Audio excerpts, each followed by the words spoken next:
کسی کو کوئی بات سمجھ آ جاتی ہے، کسی کو کوئی بات سمجھ آ جاتی ہے، چھوٹی سی بات لوگوں کو ٹریگر کر جاتی ہے۔ میں کو بتاؤں میری اپنی زندگی میں ایک چھوٹی سی بات جس نے مجھے ٹریگر کیا، میرے ایک آفس کے کولیگ تھے، نئی انہوں نے داڑھی رکھی، ان کے والد صاحب تعویذ دھاگے کا کام کرتے تھے، تو وہ نئے اس طرف آئے، نماز پہلے ہی پڑھتے تھے، مجھے انہوں نے 5,000 روپے دیا۔ یہ میں بات کروں 2007 کی، 2007 کی، اس زمانے میں 5,000 روپیہ، آج 11 نومبر 2018 ہے۔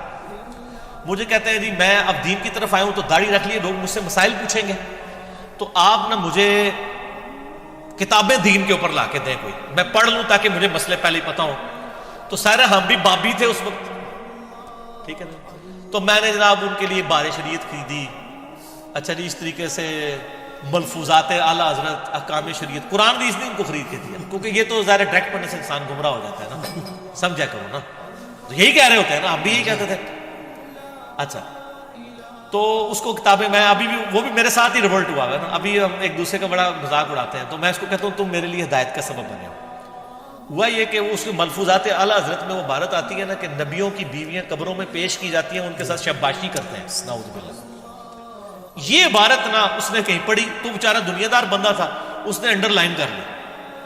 اگلے دن آفس میں آ کے مجھے کہتا ہے یار یہ کیڑی کتاب تو لے کے دیتی ہے اللہ کے بندے، دیکھ دیکھ کے لکھے ہے، کیا لکھا ہے؟ کہنا نہیں پہلے مجھے بتاؤ، اگر کوئی کہے کہ نبیوں کی بیویوں کو قبروں میں پیش کیا جاتا ہے، ان کے ساتھ شباش، میں نے کہا استغفر اللہ، اتنی گستاخانہ بات لکھی ہوئی ہے؟ تو اس نے نا کہا یہ آپ کے اعلیٰ حضرت نے لکھی ہوئی ہے ملفوظات میں۔ مسئلہ 71B ہے میرا، انڈیا اور پاکستان کے بزرگوں کی 19 گستاخانہ عبارات کا تحقیقی جائزہ، جو سر سینکڑوں نہیں ہزاروں لوگوں کی اصلاح کا سبب ایک لیکچر بنا، الحمدللہ۔ مجھے وہ کہتا ہے یہ دیکھو لکھا ہے۔ اب جب اس نے کہا نا اعلیٰ حضرت نے لکھا ہے، اب میرے لیے اعلیٰ حضرت سے اختلاف اسی طرح سے جیسے کیسے کوئی صحابی سے اختلاف کر دے، اور میں پہلے کہہ بھی چکا ہوا تھا، تو میں نے درمیان میں نے کہا یار یہ مس پرنٹنگ ہوگی۔ وہ کہتا ہے یار مس پرنٹنگ کو چھوڑو، اگر یہ انہوں نے لکھا ہے تو یہ غلط ہے، میں نے کہا غلط ہے، انہوں نے بھی لکھا ہے۔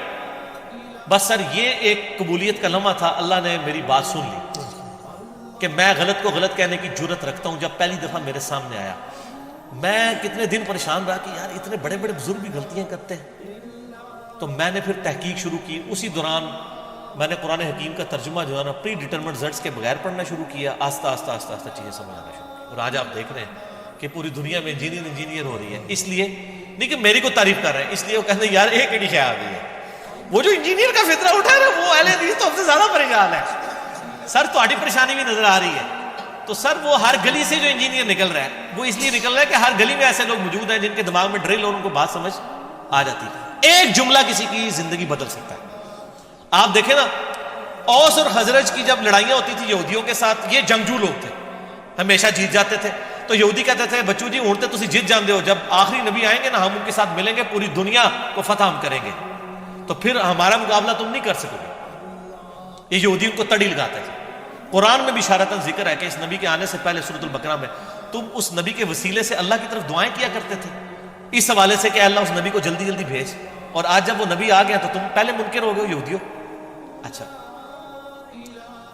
اب جب اوس اور خزرج حج کرنے کے لیے گئے نا مکہ اور مدینے، مکہ شریف مدینہ شریف سے، وہاں ان کو پتہ چلا کہ ایک پیغمبر ہونے کا دعویٰ کر رہا ہے شخص محمد ابن عبداللہ، اور نبی علیہ السلام بھی مشرکین عرب کے خیموں میں جا کے ان کو اللہ کی بات کرتے تھے۔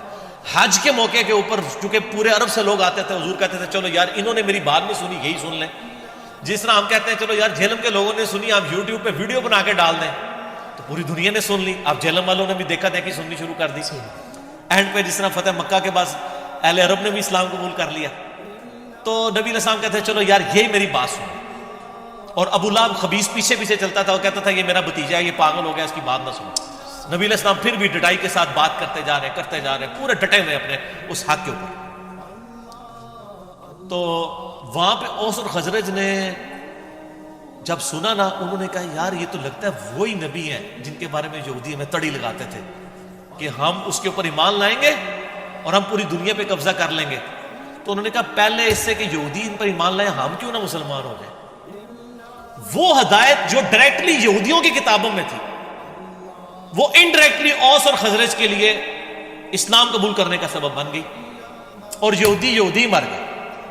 ہائے ہائے ہائے، قرآن کی تفسیر لکھنے والے ایاک نعبد و ایاک نستعین بابوں کو پکارتے مر گئے، ان کا ترجمہ پڑھ کے لوگوں نے اللہ کو پکارنا شروع کر دیا۔ یہ قسمت کی بات ہے سر۔ اوس اور خزرج نے اسلام قبول کیا اور سر رومن اور پرشین امپائر پھر ان لوگوں نے گرائی ہے۔ اوس کے سردار تھے سیدنا سعد ابن معاذ، سعد ابن معاذ، جن کے بارے میں بخاری میں حدیث ہے اللہ کا عرش بھی ہل گیا ان کی وفات پہ۔ غزوہ خندق پہ ان کو تیر لگا تھا نا، عمر سیریز میں سر انہوں نے وہ منظر فلمایا ہے، تو وہ رگ جاری ہو گئی تھی ان کی، تو اسی پہ ان کی شہادت ہو گئی۔ اور سعد ابن عبادہ وہ خزرج کے سردار تھے جو 155 اصحاب صفا کا کھانا ان کے گھر سے روزانہ جاتا تھا، ٹھیک ہے۔ حضرت ابو دردہ، حضرت ابو ہریرہ، ان لوگوں کی فائنینشل سپورٹ کرنے والے حضرت سعد ابن عبادہ تھے رضی اللہ تعالیٰ۔ تو سر ان لوگوں نے بات کسی اور کو سمجھائی گئی، تبدیلی کہیں اور آ گئی، بک کہاں اور تھی، تبدیلی کہیں اور آ گئی۔ اس لیے آپ کو کہا جاتا ہے آپ سچی بات کریں تو انشاءاللہ تعالیٰ بات پھیلے گی۔ ایون جھوٹی چیزیں بھی، ایمینوئل کانٹ کہاں پہ، جرمن فلاسفر ہے، فلاسفی جا کے رشیا نے لے لی، آدھی دنیا پہ قبضہ کر لیا، کمیونزم، ٹھیک ہے۔ تو جھوٹی بھی نظریات محنت کہیں نہ کہیں رنگ دکھا دیتی ہے، ٹھیک ہے۔ تو سچائی تو پھر سچائی ہے سر۔